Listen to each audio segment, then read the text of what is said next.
Perkenalkan, saya Mas Kowim dari jurusan Psikologi Universitas Islam Negeri Maulana Malik Ibrahim.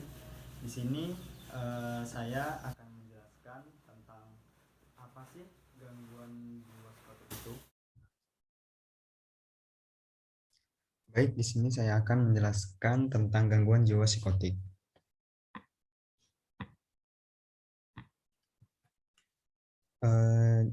Psikotik itu sendiri adalah gangguan yang memiliki ciri hilangnya reality testing dari penderitanya, yaitu pikiran yang sangat bertolak belakang dengan dunia nyata. Penderita dengan gangguan jiwa berat ini tidak bisa membedakan mana yang nyata dan mana yang tidak nyata. Penderita ini memiliki ciri utama, yakni mengalami delusi dan halusinasi. Selanjutnya, faktor penyebab psikotik. Adapun gangguan psikotik tersendiri memiliki berbagai macam penyebab, bukan disebabkan oleh kekurangan dari internal individunya itu sendiri, melainkan berbagai faktor yang saling mendukung, yaitu faktor biologi, psikologi, dan sosial. Kehidupan yang memiliki banyak tekanan yang disebabkan oleh beberapa faktor, yaitu faktor ekonomi, pengangguran, hidup di lingkungan jauh dari kata aman, adanya ketidakberhasilan memenuhi peran-peran sosial, pola asuh yang tidak benar, perjalanan hidup yang menyebabkan trauma, pengguna obat-obatan terlarang. Perilaku manusia, baik yang normal maupun yang tidak normal, sangat dipengaruhi oleh faktor individu dan lingkungannya. Selanjutnya, faktor biologi. Gangguan perilaku yang merupakan hasil dari penyakit di dalam tubuh dan gangguan yang saling berinteraksi antara tubuh dengan pikiran. Salah satu faktor biologi yang dianggap mempengaruhi munculnya gangguan mental atau psikotik adalah dari faktor genetik. Sebagai contoh, seorang ibu memiliki gangguan jiwa atau gangguan psikotik, anaknya kelak rentan terhadap gangguan psikotik. Faktor gen ini sangat sensitif, tidak bisa dilepaskan dari pengaruh lingkungan yang memungkinkan memperburuk potensi gangguan psikotik. Selain faktor internal, yakni faktor genetik yang telah diuraikan di atas, ada faktor yang berasal dari luar dapat mempengaruhi sistem biokimia tubuh sehingga munculnya gangguan psikotik, yakni dikarenakan penggunaan obat-obatan terlarang, mengkonsumsi minuman beralkohol dan atau kokain dapat menyebabkan seseorang mengalami delusi dan halusinasi atau kebingungan. Seseorang yang memiliki ketergantungan terhadap obat-obatan terlarang akan memiliki keadaan yang buruk pada organ dan sistem tubuh, perilaku, dan cara berpikir. Fungsi-fungsi biologi dalam mempengaruhi perilaku manusia tidak dapat diabaikan. Dengan demikian, gangguan psikotik adanya interaksi antara tubuh dan pikiran manusia sebagai sebuah mekanisme yang terintegrasi. Emosi, perkembangan otak dan tubuh, interaksi sosial, dan stres. Selanjutnya, faktor psikososial stres dan gangguan kognitif.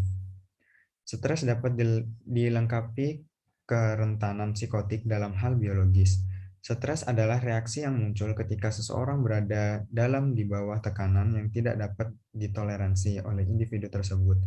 Bahwa stres merupakan pendorong utama dalam gangguan psikotik. Stres dapat ditimbulkan karena adanya kesalahan kognitif, yaitu kebiasaan manusia cepat menangkap informasi negatif dibanding informasi positif. Ada kalanya mereka yang dicap sebagai orang yang memiliki gangguan psikotik sebenarnya tidak sungguh-sungguh merasakan gangguan tersebut, namun hanya sebatas gejala gangguan saja. Hal tersebut terjadi karena seseorang tersebut saat mengalami keracunan, di bawah obat bius atau obat-obatan terlarang, atau pada saat sangat kurang waktu tidur.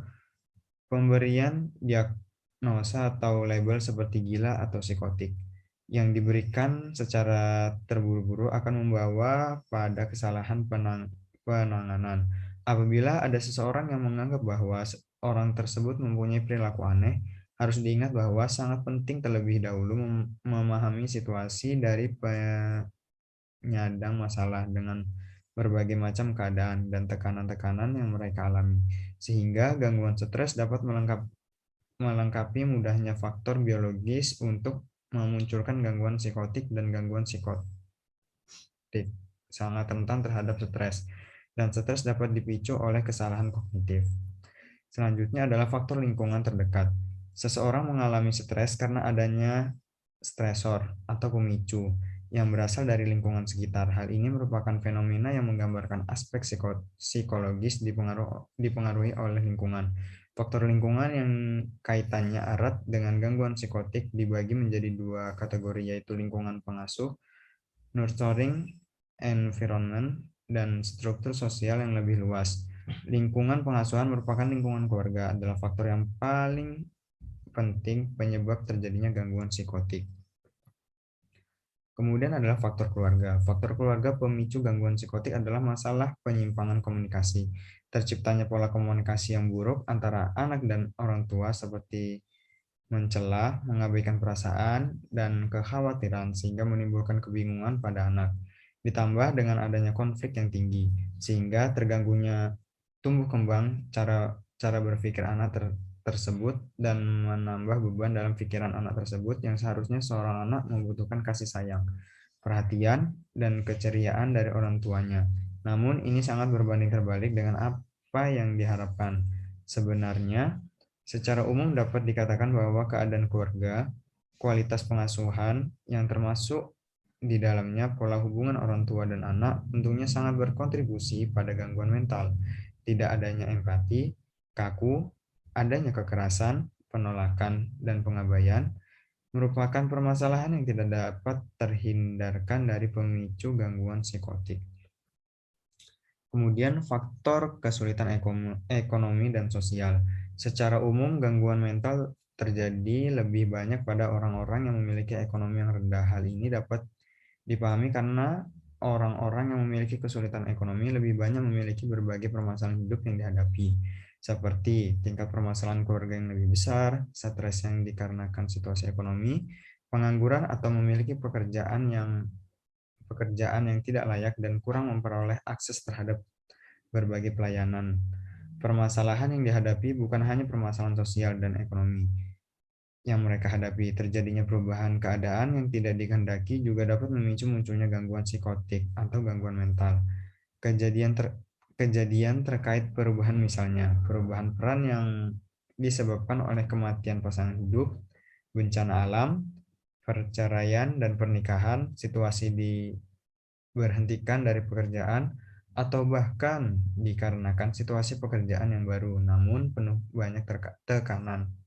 Di daerah istimewa Yogyakarta sendiri, menurut Kepala Dinas Kesehatan Daerah Istimewa Yogyakarta yang dikutip dari republika.com, banyak gelandangan psikotik di Yogyakarta. Salah satu penyebabnya dikarenakan bencana alam yang pernah terjadi di Yogyakarta pada tahun 2006 silam. Hal ini menunjukkan bahwa perubahan yang dianggap besar dan tidak diharapkan terjadi dapat mengakibatkan keadaan sakit. Kejadian-kejadian tertentu dapat mengakibatkan serangan panik, terluka, berkurangnya kekebalan tubuh atau kemampuan tubuh dalam menangkal penyakit, dan menimbulkan berbagai gangguan fisik dan emosi. Penanganan gangguan psikotik. Yang pertama itu pemberian obat-obatan. Langkah pertama yang bisa membantu mengatasi penderita psikotik ini adalah dengan memberi penderitanya obat golongan antipsikotik. Obat ini diberikan kepada penderita psikotik untuk mengontrol gejala yang ada. Perlu diingat bahwa dalam pemberian ataupun mengkonsumsi obat ini harus sesuai dengan anjuran dokter. Hal ini dikarenakan setiap orang memiliki dosis dan daya tahan tubuh yang berbeda. Oleh karena itu, pemberian obat ini harus disesuaikan dengan usia dan kondisi pasien. Yang kedua itu melakukan terapi CBT. Selain memberikan penderita psikotik menggunakan obat-obatan jenis tertentu, langkah yang bisa ditempuh untuk mengatasi gangguan ini adalah dengan terapi kognitif, behavioral terapi. Tetapi ini sendiri merupakan sebuah bentuk psikoterapi yang dapat dilakukan dalam menangani psikosis dengan melakukan terapi pada perilaku kognitif pasien. Pada pelaksanaan kognitif behavioral terapi ini sendiri, dokter akan mengarahkan pasien untuk mengerti dan memahami kondisi yang dideritanya. Hal ini dilakukan dengan tujuan agar pasien mampu mengendalikan gejala yang ada. Oleh karena itu, peran dari dokter spesialis kejiwaan memang sangat penting untuk mengatasi adanya masalah kesehatan mental yaitu psikotik. Yang keempat itu komunitas penyakit.